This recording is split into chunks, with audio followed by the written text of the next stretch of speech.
American Family Radio, Financial Issues. I'm Dan Celia. It's great to be here. We are going to get to your calls. We'll try to get to calls a little bit earlier, 866-300-9298. Here's our point of focus. Senator, we need a drum roll, Devin. Senator Lindsey Graham, Republican from South Carolina, is going to be our senator in focus. He has refused to agree to sign on to defunding Obamacare. As a matter of fact, he has been continually backing the Democrats on things like defunding Libya, Egypt, Pakistan, saving that kind of money, and refuses to defund Obamacare. Moderate Democrats are retreating from Obamacare. They're pulling away from it. According to the Washington Post over the weekend, hospitals retreating from Obamacare. Americans broadly doubt Obamacare, and we see the president's approval rating reaching an all-time low to 41%. Consumers in most states won't see reductions in premiums for their health care, contrary to what Democrats have complained. In fact, there are 27 ways in which Obamacare is going to increase costs in your health care. In the meantime, Obamacare is costing jobs in Ohio and around other states. The restaurant industry and other industries broadly are reducing jobs, cutting full-time workers to part-time workers, and Senator Lindsey Graham is perfectly okay with that. We're going to ask the senator to come in and defend his position on why he won't. I can tell you what he'll say if he comes on. He's going to say it's the wrong thing to do. It's bad for the party. It's bad for America. And we will have plenty of time to work on reforming Obamacare. I don't want reform. Defund it. Let's not do it.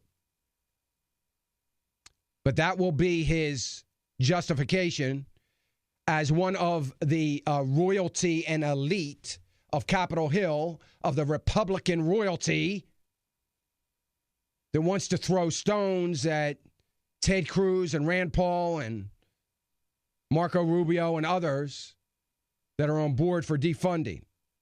Defunding Obamacare this is it, folks.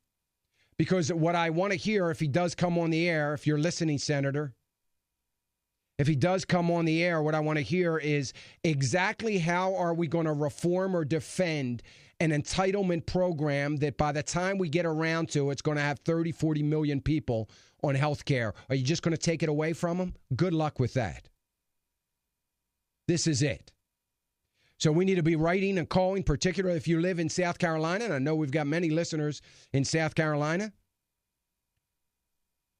You need to let Lindsey Graham know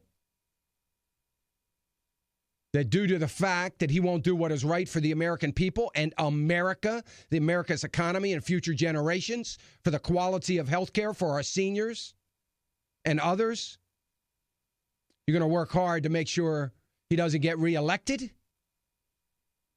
Not only is he not receiving your vote, but you're going to work hard on making sure he's not reelected. Senator Lindsey Graham, we're going to have a lot more on this through the week. He is our legislator in focus this week. Not a good focus, but legislator in focus. So hopefully he'll come on the program and try to defend himself. Apparently Mark Pryor in Arkansas has taken to the airwaves with ads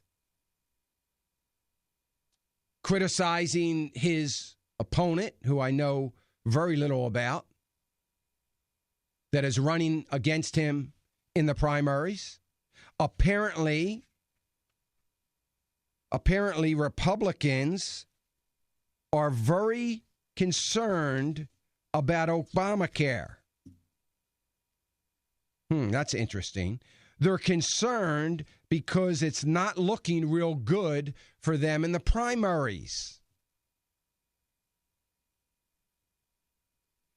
And if they think they're going to come up with some sort of grand bargain sometime down the road to defund it or to revise it, they're living in some sort of fantasy world, which we know they're living in anyway.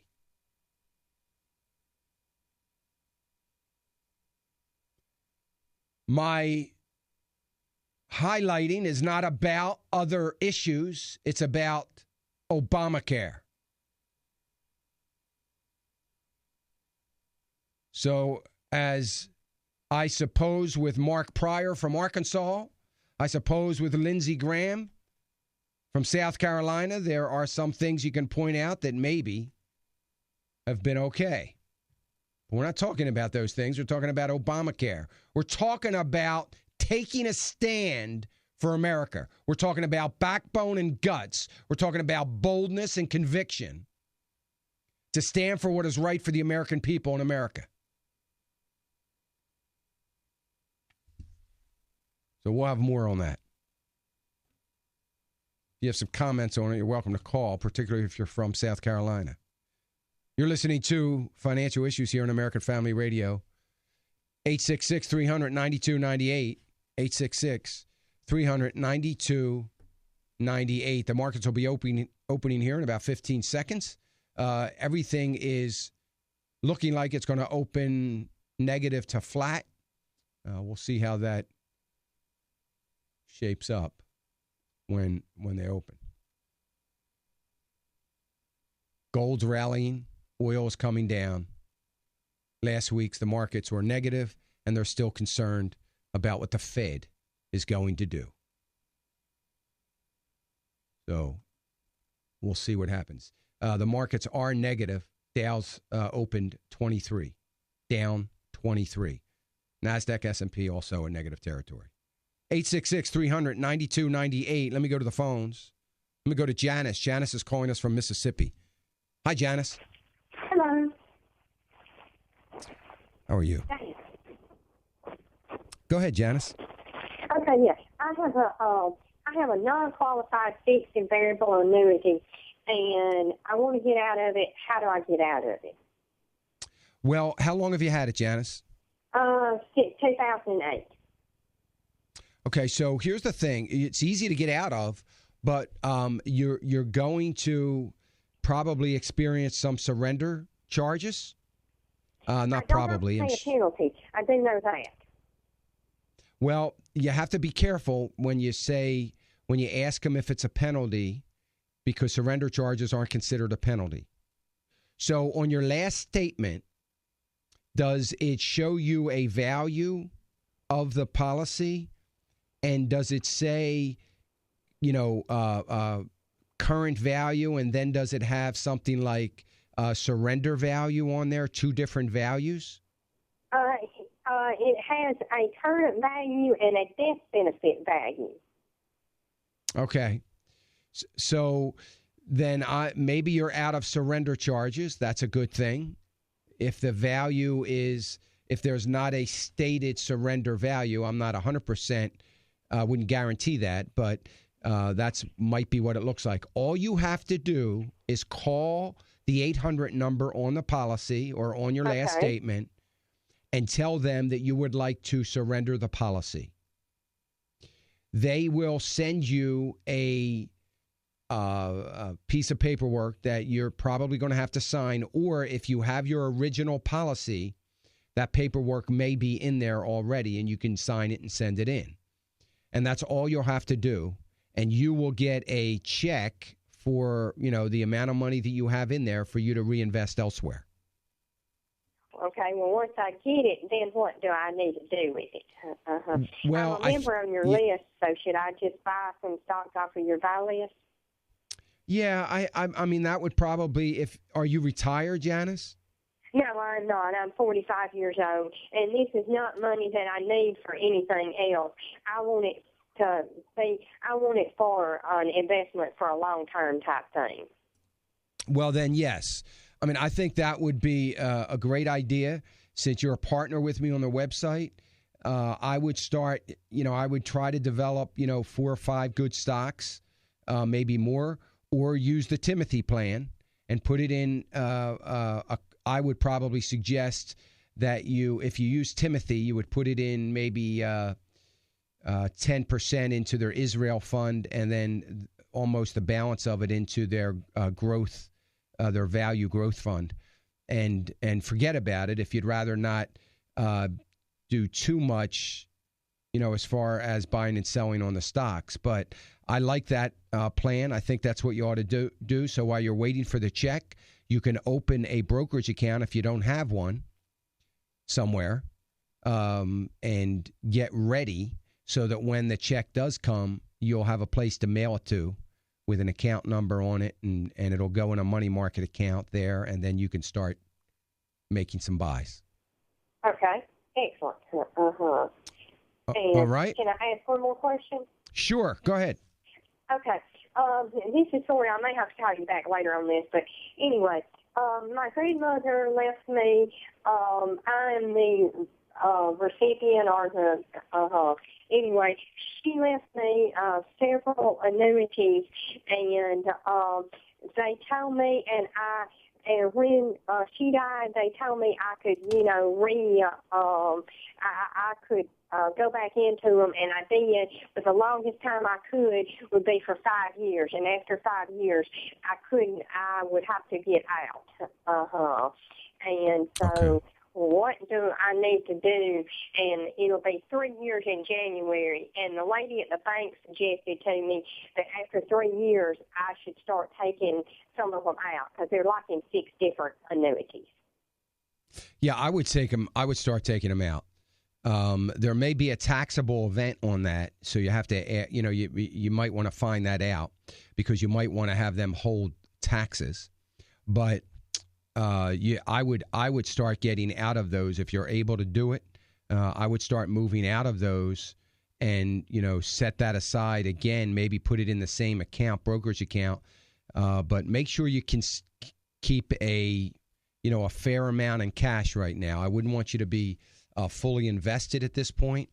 So you want to have, a good, because the markets are going to be volatile, and I want you to make sure that you have a good 35-40% in cash, but I would start moving out of those as well.